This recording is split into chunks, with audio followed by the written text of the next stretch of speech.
નમસ્કાર મિત્રો, હું મોહન ગઢવી ગુજરાતી દુનિયા યુટ્યુબ ચેનલમાં ફરી એકવાર આપ સૌ મિત્રોનું હાર્દિક સ્વાગત કરું છું. મિત્રો, કહેવામાં આવે છે કે ભીમ 11રસથી અગાઉના દિવસો દરમિયાન ગુજરાતમાં વાવણી લાયક વરસાદ થઈ જતો હોય છે અને ખેડૂતો જે છે એ પોતાના ખેતીના કામોમાં પણ સમયસર લાગી જતા હોય છે. પણ આ વખતે મિત્રો 2024માં ભીમ 11રસ સુધીમાં વાવણી યોગ સાર્વત્રિક વરસાદ ન પડવાથી ખેડૂતો હાલમાં ખૂબ જ ચિંતિત બન્યા છે. તો મિત્રો, હવે આગામી કઈ તારીખો દરમિયાન ગુજરાતમાં વાવણી લાયક વરસાદની શક્યતાઓ રહેલી છે, આજે કયા વિસ્તારોમાં વરસાદ પડવાની શક્યતા રહેશે, આવા તમામ પ્રશ્નો ઉપર આજના આ વિડીયોમાં આપણે ખૂબ જ વિસ્તારપૂર્વક વાત કરીશું. માટે આ વિડીયોને છેલ્લે સુધી જોવા તેમજ લાઇક અને શેર કરવા ખાસ વિનંતી. અને જો તમે આ ચેનલ ઉપર પહેલીવાર આવ્યા છો તો હમણાં ચેનલને સબસ્ક્રાઇબ કરી લેજો. તો ચાલો આજનો આ મહત્વપૂર્ણ વિડીયો શરૂ કરીએ.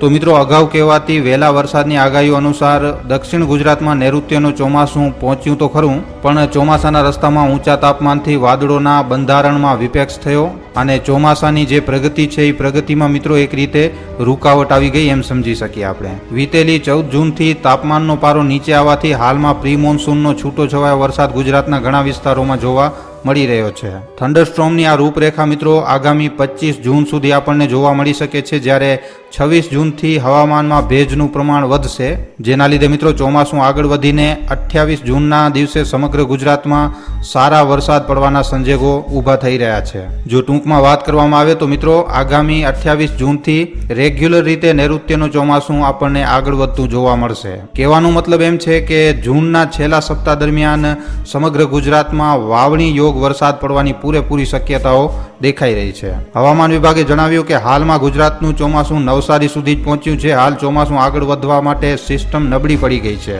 આના કારણે ચોમાસું હાલમાં નવસારી સુધી જ પહોંચ્યું છે અને ત્યાં અટકી ગયું છે, આગળ નથી વધી રહ્યું. ચોમાસું અટકેલું છે, આમ છતાં પણ ગુજરાતના ઘણા વિસ્તારોમાં થંડરસ્ટોર્મ એક્ટિવિટી સાથે હળવા મધ્યમ વરસાદ પડવાની શક્યતા રહેશે.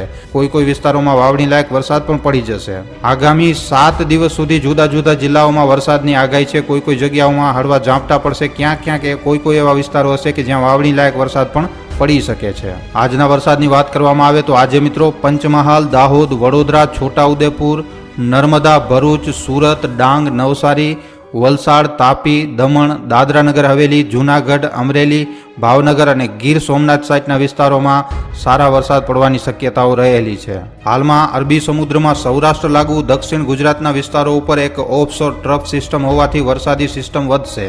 આજે સૌરાષ્ટ્રમાં ભાવનગર જિલ્લામાં વરસાદનું જોર વધુ રહી શકે છે, જ્યારે આજુબાજુના જિલ્લાઓમાં જેમ કે બોટાદ, સુરેન્દ્રનગર, રાજકોટ અને અમરેલી જિલ્લામાં ઝાપટાની શરૂઆત થઈ શકે છે. દક્ષિણ ગુજરાતમાં ચોમાસું બેસી ગયું છે, આમ છતાં પણ દક્ષિણ ગુજરાતના વિસ્તારોમાં આજની તારીખમાં હળવા ઝાપટા જોવા મળશે. મધ્ય ગુજરાતમાં આજે કોઈ વિસ્તારોમાં હળવા ઝાપટાની શરૂઆત થશે. ભારે કે મધ્યમ વરસાદ નહીવત રહેશે. જ્યારે ઉત્તર ગુજરાતમાં વરસાદની આગાહી નથી. કોઈ વિસ્તારોમાં વાતાવરણમાં પલટો આવી શકે છે, જ્યારે વરસાદ નહીવત કહી શકાય ઉત્તર ગુજરાતના વિસ્તારોમાં. હવામાન વિભાગની આગાહી મુજબ આવતીકાલે અમદાવાદ, દાહોદ, છોટાઉદેપુર, દેવભૂમિ દ્વારકા, પોરબંદર અને કચ્છના વિસ્તારોમાં વરસાદી એક્ટિવિટી શરૂ થઈ શકે છે. આવતીકાલે અને એના પછી પરમ દિવસે ચોમાસું થોડુંક ગતિમાં આવશે એવું હવામાન વિભાગનું કહેવું છે અને આગામી 20 જૂન સુધીમાં ચોમાસું આગળ વધશે. સાર્વત્રિક વરસાદની વાત કરવામાં આવે તો મિત્રો આ મહિને સાર્વત્રિક વરસાદની આશાઓ ઘણી ઓછી જણાઈ રહી છે. જે વિસ્તારોમાં વરસાદ પડશે ત્યાં વાવણી લાયક વરસાદ થઈ જાય એવી પણ શક્યતાઓ રહેલી છે. ગુજરાતમાં આવનારા 7 દિવસ સુધી વરસાદી માહોલ રહેશે તેવી હવામાન વિભાગ તરફથી આગાહી કરવામાં આવી છે. આજના દિવસની વાત કરવામાં આવે તો આજે ચોમાસું થોડુંક વધારે સક્રિય થશે અને સૌરાષ્ટ્ર અને દક્ષિણ ગુજરાતના ઘણા બધા જિલ્લાઓમાં હળવા ઝાપટાઓની શરૂઆત થઈ શકે છે. સૌરાષ્ટ્રની વાત કરીએ તો ભાવનગર, અમરેલી, સુરેન્દ્રનગર, રાજકોટ, જૂનાગઢ, મોરબી, બોટાદ લાગુ વિસ્તારોમાં વરસાદની શક્યતાઓ રહેલી છે અને મધ્ય ગુજરાતમાં અમદાવાદના કેટલાક વિસ્તારો સાથે ખેડા, આણંદ, પંચમહાલ લાગુ વિસ્તારોમાં વરસાદની શક્યતાઓ રહેશે. એના પછી દક્ષિણ ગુજરાતની વાત કરવામાં આવે તો દક્ષિણ ગુજરાતમાં મિત્રો વલસાડ, ડાંગ, તાપી, નર્મદા, ભરૂચ, દાહોદ, ગોધરા વગેરે જેવા જગ્યાઓ ઉપર વરસાદ આવવાની શક્યતાઓ રહેલી છે.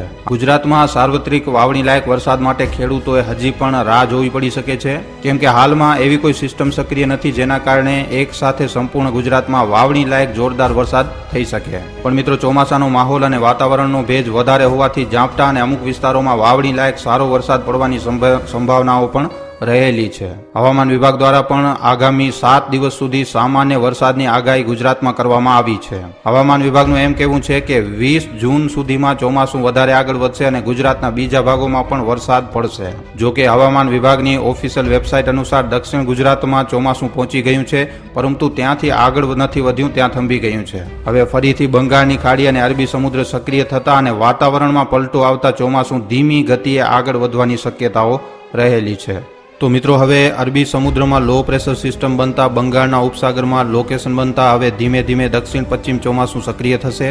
આજથી આગામી 19 જૂનમાં અરબી સમુદ્રમાં લો પ્રેશર સિસ્ટમ બનશે, બંગાળના ઉપસાગરમાં પણ લો પ્રેશર સિસ્ટમ બનશે અને આજથી કરી અને આગામી 12 જૂન સુધીમાં ભારે આંચકાનો પવન ફૂંકાશે. દક્ષિણ ગોળાર્ધમાંથી પૂર્વ આફ્રિકામાંથી અરબ સાગર ઉપરથી તેજ પવન ફૂંકાશે અને આગામી 24 કલાકમાં પવનની ગતિ ખૂબ જ વધશે.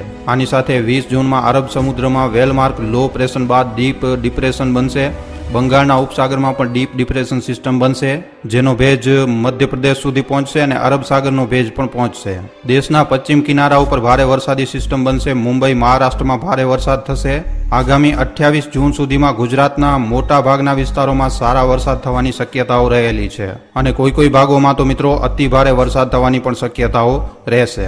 આની સાથે 20 થી કરી અને 28 જૂનના સેશનમાં ગુજરાતમાં સારો વરસાદ થશે. 20 થી 28 જૂનમાં વાવણી લાયક વરસાદ થશે. કોઈ ભાગોમાં ભારે વરસાદ થશે. અમુક વિસ્તારોમાં અતિ ભારે વરસાદની પણ શક્યતાઓ દેખાઈ રહી છે. હવે આજથી મિત્રો અલ નીનોની અસર નહીં રહે. દક્ષિણ પશ્ચિમ અરબ સાગરમાં સાનુકૂળતા વધશે. હિન્દ મહાસાગરમાં પણ સ્થિતિ સાનુકૂળ બનશે અને હવે જે છે એ લા નીનાની અસર થશે, ત્યારે વેપાર વાયુનો જોર વધશે. સૌરાષ્ટ્રમાં મિત્રો આગામી 19 જૂનથી છૂટો છવાયો વરસાદ ચાલુ થાય તેવી ધારણા છે અને તારીખ 24 થી 30 જૂનમાં સમગ્ર સૌરાષ્ટ્રમાં વાવણી લાયક વરસાદ પડવાની સંભાવનાઓ રહેલી છે. આ સમયગાળા દરમિયાન નદી નાળાઓ છલકાઈ જાય એવી પણ શક્યતાઓ દેખાઈ રહી છે. આગામી 21 જૂનથી આદ્રા નક્ષત્ર બેસી રહ્યું છે અને તે 5મી જુલાઈ સુધી ચાલુ રહેવાનું છે, જેનું વાહન મોર છે. આના કારણે પાણી સારા થાય તેવી શક્યતાઓ છે. આ વર્ષે ચોમાસામાં 3 તબક્કામાં વાવણી થવાની સંભાવનાઓ છે. 20 તારીખની વાત કરવામાં આવે તો 20 તારીખના રોજ ખેડા, આણંદ, અરવલ્લી, મહીસાગર, પંચમહાલ, દાહોદ, વડોદરા, છોટાઉદેપુર, નર્મદા, ડાંગ, નવસારી, વલસાડ, તાપી, દમણ, દાદરાનગર હવેલી તથા સૌરાષ્ટ્રના અમરેલી, ભાવનગર, જૂનાગઢ, ગીર સોમનાથ, દીવમાં સામાન્ય હળવાથી મધ્યમ વરસાદ થવાની સંભાવના રહેશે. એના પછી મિત્રો 21 તારીખે જૂનાગઢ, અમરેલી, ભાવનગર, ગીર સોમનાથ અને દીવમાં છૂટાછવાયા વિસ્તારોમાં ગાજવીજ સાથે હળવાથી મધ્યમ વરસાદ પડવાની શક્યતાઓ રહેલી છે. આની સાથે વડોદરા, છોટાઉદેપુર, ભરૂચ, નર્મદા, ડાંગ, નવસારી, વલસાડ, તાપી અને દમણ, દાદરાનગર હવેલીમાં પણ ગાજવીજ સાથે હળવા મધ્યમ વરસાદ પડવાની શક્યતા દેખાઈ રહી છે. તો આવી રીતે મિત્રો હમણાં આજે અને કાલે હજી પણ ઘણા વિસ્તારોમાં સામાન્ય વરસાદ થવાની શક્યતા રહેશે. કોઈ વિસ્તારોમાં વાવણી લાયક વરસાદ પણ જોવા મળી શકે છે અને એના પછી આગામી 20 જૂનથી કરી અને 28 જૂન સુધીનું જે સેશન છે એમાં ઘણા ખરા વિસ્તારોમાં સારા વરસાદ પડવાની શક્યતા છે. લગભગ જોવામાં આવે તો આખું ગુજરાત કવર કરી લેશે ચોમાસું આગામી 28 તારીખ સુધીમાં, 28 જૂન સુધીમાં. તો મિત્રો, આજનો આ જાણકારીસભર વિડીયો તમને કેવો લાગ્યો છે? આ વિડીયો ઉપર તમારો શું અભિપ્રાય છે અમને નીચે કમેન્ટ સેક્શનમાં લખીને જણાવવા ખાસ વિનંતી. જો વિડીયો પસંદ આવ્યો છે તો આ વિડીયોને ખાલી તમારા સુધી સીમિત ન રાખતા તમારા મિત્રો સાથે, પરિજનો સાથે, વોટ્સઅપ ઉપર, ફેસબુક ઉપર, યુટ્યુબ ઉપર જેટલો બની શકે વધારેમાં વધારે વિડીયોને શેર જરૂર કરજો. તો આજના વિડીયોમાં આટલું જ. હવે આપણે મળીશું ફરીવાર એક નવા વિડીયો સાથે. ધન્યવાદ.